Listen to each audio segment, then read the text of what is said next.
So what's up mga idol, abangan nyo yung susunod na pamimigay nating helmet. So nandito tayo sa Relzilla, tanong natin kung anong latest helmet ni Jille. Tara. Good morning po. Good morning. Naghahanap kasi ako ng latest helmet ni Jille na baka meron kang may recommend dyan.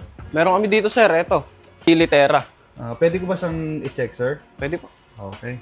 Ito na nga yung bagong helmet ni Jille. Ito yung Jille Terra.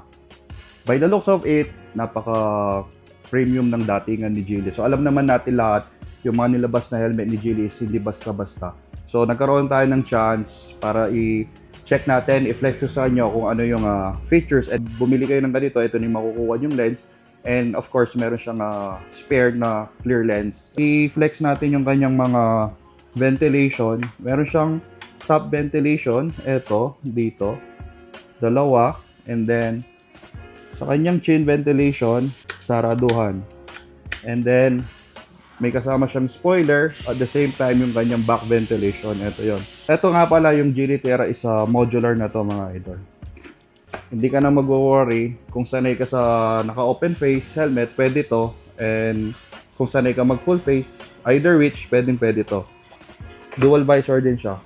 So dito na yung kanyang slider para sa inner visor niya. So ito na siya.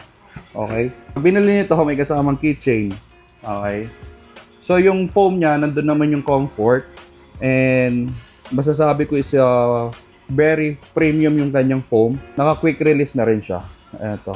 At mag-comment kayo kung gusto nyo pamigay natin to. So yun, bilhin na natin to. Sir, ano pong mode of payment? Sa mode of payment naman po natin, pwede po tayo magbayad through cash, GCash, online payment, or bank transfer. Pwede po siya.